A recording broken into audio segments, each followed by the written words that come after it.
여러분 안녕하세요. 오롱재입니다. 저는 오늘 여러분이 내 집 마련할 때 알아주면 굉장히 좋은 부분에 대해서 어필하고 싶어서 영상을 켰습니다.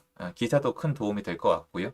시청하시기 전에 구독하기, 좋아요, 멤버십까지 부탁드리고요. 제 강의는 아래 링크에서 확인이 가능하세요. 내 집 마련 계획 없는 이유는 10명 중 3명. 집값 너무 비싸서.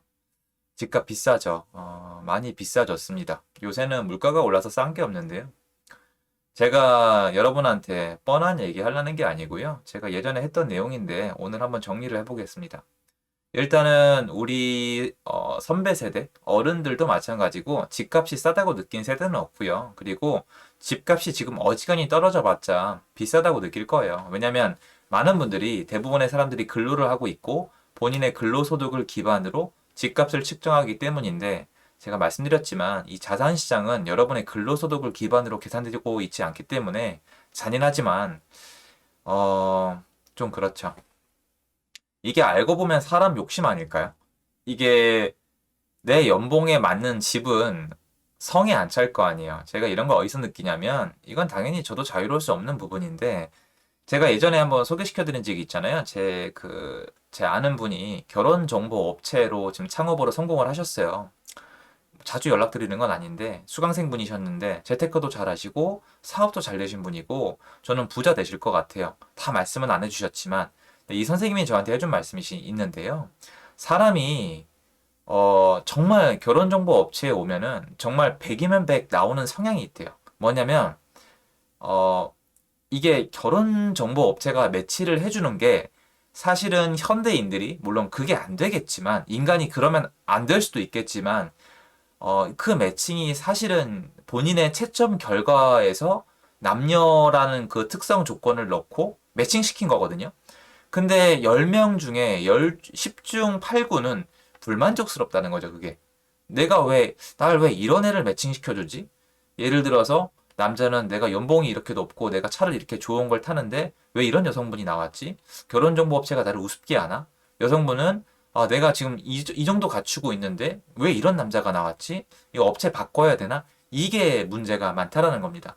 그리고 이제 코로나 때문에 소개팅을 잘 못하니까 좀 더 내가 원하는 걸 어필하면서 만나시려는 성향이 강한데 좀 나쁘게 얘기하면 사람들은 소위 자기 주제를 모른다고 하시더라고요. 이게 나쁜 게 아니게 저도 그렇겠죠, 여러분. 저도 그렇겠죠. 그런데 저는 주택 시장도 마찬가지라고 생각을 해요. 내가 얼마를 벌면은 사실 이 사회에서 측정된 게 있는데 예를 들어서 지금 한국이 만약에 공산국가로 변하잖아요. 그럼 집을 배당을 해줄 거잖아요. 그럼 제가 장담하는데 여러분 마음에 안 들어요.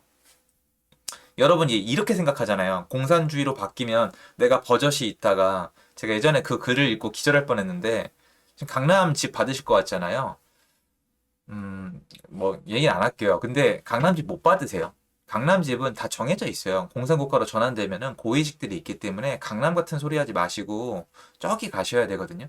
그때 가서 불만족 해봤자 별로 효과가 없단 말이에요. 단편적인 예로 어떤 게 있냐면 대학이 통파입이 된다고 쳐요. 아주 여러분 이게 없는 걸로 예를 만들어 드릴게요. 그 예를 말씀드리니까 예민하더라고요. 자, 어떤 대로 할까요? 좀 해당 학교에 다니시는 분들은 제가 그냥 예를 드는 거니까 제발 기분 나쁘게 듣지 말아주세요. 노 오펜스입니다. 하늘의 맹세코 진짜 그냥 예예요. 서울에 건국대가 있다고 쳐요. 건국대 제가 되게 좋아하는 대학교인데 건국대랑 뭐 예를 들어서 뭐 한림대 이런 데랑 통폐합을 한다고 쳐봐요. 그러면 이게 그냥 진행이 될 거라고 생각하세요? 자, 그리고 첫 번째 질문이 일단 이거예요. 건국대랑 한림대랑 통폐합하잖아요. 그럼 이름을 건국대 쪽으로 갈 것 같아요? 한림대 쪽으로 갈 것 같아요? 전 결과 말씀 안 드릴 거예요. 제가 어떤 분들한테 안 좋은 얘기를 할 수가 있으니까. 그리고 두 학교 중에 누가 난리를 칠 것 같아요? 근데 두 학교 중에 좋아하는 데가 있을까요? 없을까요? 이거랑 똑같아요. 사람들은 뭔가 나한테 주어질 때 내가 가진 것보다 많이 줄 줄 알아요. 그러니까 남녀 사이도 맨날 싸우고 부모 자식도 맨날 싸우고 이러는 것 같습니다. 저도 못난 인간 중에 한 명이니까 그런 데서 자유로울 순 없습니다. 다시 한번 어필을 드려요. 그러면 내 월급에 해당하는 집은 마음에 안 드는데 여러분들이 지금 집값이 비싸다고 느끼는 건 다 뭐냐면은 되게 좀 높은 데 있는 집값일 경우가 많아요. 제가 왜냐면 예전에 상담을 해보면 아는데 원하시는 게 주로 역세권이나 대단지나 브랜드나 좋은 입지나 본인 이 직장에서 가까운 데를 원하시는데 그거 다 합치면 저번에 말씀드렸지만 그 조건을 다 교집합을 시키면은 아크로 리버파크나 레미안 데치 팰리스나 아니면 잠실 정도는 나와줘야 되는데 거기는 마음에 안 드신단 말이에요. 그러니까 그런 게 있어요. 그래서 일단 집값은 항상 비싸다고 느낍니다. 여러분이 지금 가지고 싶은 집이 어디세요? 가지고 싶은 집이. 제가 아는 아파트가 지금 3억 원짜리도 있거든요. 그거 어떠세요? 보시면 안 산다고 하실걸요? 제가 옛날에 수강생분한테 시흥시 정왕동을 추천드린 적이 있는데 진짜 화나서 가신 적도 있어요. 폄하가 아니라니까요. 그냥 실제 사례예요. 그러니까 아니 이거 본인 지금 대출 상황이랑 본인이 모은 돈이 그거밖에 안 되는데 그럼 저보고 어떡하라는 거예요? 그렇잖아요. 그러니까 일단은 집값은 원래 비싸요. 그런데요, 여러분 삼성전자 있잖아요. 삼성전자가 8만 원일 때가 있었어요. 8만 원대. 8만 원대가 있었는데 전문가들은 이거 해당 단가가 비싸다고 말씀을 하셨어요. 물론 그때 다 이 증권사에서는 목표가가 10만 원 정도 됐었는데 8만 원이 되게 비싸다고 말씀하신 게 이게 분할을 해서 그렇지 기관들이 가지고 있는 단가를 합치면 8만 원이 굉장히 많이 올라간 고가라고 말씀을 하셨거든요. 근데 사람들은 8만 원일 때 미친 듯이 사들였습니다. 왜 그럴까? 이게 포인트예요. 왜 샀게요? 그 주식을 비싸다, 싸다 이래서 샀을까요? 올라간다, 내려간다 해서 샀을까요? 올라간다 해서 샀어요. 사실은 싼지 비싼지 모르는 사람이 대부분이에요. 내가 살 수 있으면 되는 거니까. 무슨 말이냐면 집값이 여러분 싸다, 비싸다가 아니라 올라간다, 내려간다로 판단하는 부분이 있어요. 이게 제가 말씀드린 유동성 부분이에요. 돈으로 돈을 벌고 싶은, 투자하고 싶은, 에셋 파킹하고 싶은, 자산가로 올라가고 싶은 사람의 본능적인 욕구, 이것 때문에 집을 사고 파는 사람들이 있습니다. 저도 거기에 해당돼요. 사람들은 자기가 할 땐 이걸 투자라고 부르고 남이 할 땐 투기라고 부릅니다. 이게 부동산 투자의 일부분이에요. 맞습니다, 여러분. 무슨 말이냐면 돈을 벌기 위해서 돈다발을 갖고 특히 다주택자들이 집을 사고 팔고 사고 팔고 사고 팔 때 할 때는 올라가냐 내려가냐가 중요하고 이때는 이렇게 만들어진 시장은 싸다 비싸다가 굉장히 중요해요. 이거 반드시 알아가세요. 그런 투기꾼들이 만들어 놓은 시장에서 가격이 급등했다? 이거는 비싸단 개념에 대해서 굉장히 위험 신호라고 받아들이시는 게 맞습니다.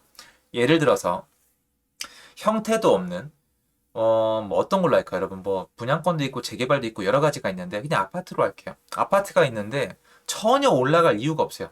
전혀 올라갈 이유가 없고 올라갈 기미도 없었는데 여기에 대형 호재가 터진 거예요. 예를 들어서 뭐 갑자기 집 앞에 뜬금없이 완전 뜬금없이 갑자기 GTX 역이 생긴대요. GTX 역이 생긴다는 어떤 소문이 돌았어요. 그래서 사람들이 돈보따리를 가지고 와서 막 사재깁니다. 그러면 이 아파트는 수요 공급 때문에 오른 게 아니라 단순히 유동성, GTX 호재에 대한 기대감으로 돈을 싸들고 들어와서 막 사재껴서 올라간 거예요. 자, 그런데 GTX 호재가 취소가 된 겁니다. 실제로 상록 수역에 이런 일이 있었죠. 그럼 어떻게 될까요? 안 내려갈까요? 올라갈까요? 내려갑니다. 왜냐면 자, 이 아파트는 수요 공급, 실제로 집이 필요한 사람, 세입자 이런 걸 다 무시하고 GTX라는 호재에 대한 기대감 하나 때문에 그걸로 집을 사재끼면서 올라갔고 그 호재가 사재끼면 실망 때문에 던지는 사람이 나오면서 가격 상승분에 대한 반납을 하거나 타 반납을 해야 됩니다. 여태까지 이래 왔어요.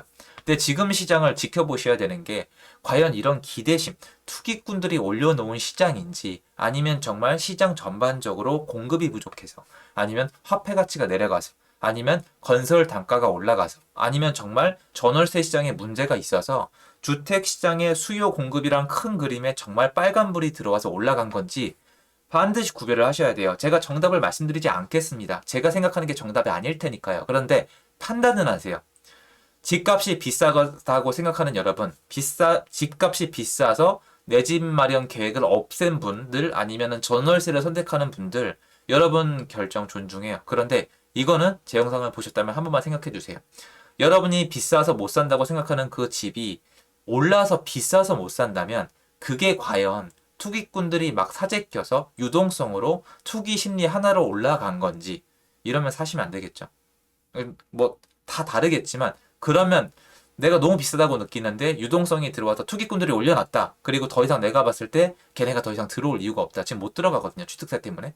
그러면 살 이유가 없다고 생각해요. 그런데 올라갔지만 비록 올라갔지만 투기꾼들보다 수요 공급이 망가져서 건설 단가 같은 게 올라가서 화폐 가치 하락 때문에 근본적인 이유가 있어서 상승했다고 판단된다면 비싸다고 느껴지더라도 앞으로 이 기조가 유지될지 유지되지 않을지를 생각을 하셔야 돼요. 이럴 때 만약에 내가 선택했을 때 비록 지금 비싸고 억울하지만 정말 시장의 수급이 망가진 걸 내가 너무 늦게 알아차렸고 앞으로 추가적인 상승이 예상된다면은 그때는 다시 한번 재고해서 전월세가 나을지 매매가 나을지 계산을 다시 한번 해보시라는 거예요. 어느 아파트냐, 어느 지역이냐에 따라 다르겠죠. 그래서 말씀드리잖아요. 유동성에 대해서 나눠서 말씀드리고 유동성 시장이 투기꾼들 시장이고 위험하며 좋은 선택이 아닐 수도 있다고 제가 여러 번 말씀을 드리잖아요. 근데 유동성 시장은 누군가 돈을 버는 시장이고 누군가 망해가는 시장이지만 수도권은 유동성 시장이 약간 느려지거나 없어지거나 멈춘 지가 좀 오래됐어요. 제가 판단했을 때 2018년도 9.13 대책 이후로는 좀 어렵습니다. 특히 2020년도 취득세 강화 이후엔 정말 어렵고요. 그거 한번 고려해 보시고 시장을 다시 한번 조사해 보시면은 그럴 가치는 있을 겁니다. 그래서 그 부분에 대해서 말씀드리고 싶어서 영상을 킨 겁니다. 다른 내용은 없습니다. 영상 도움됐으면 좋겠고요. 좋은 하루 되십시오. 감사합니다.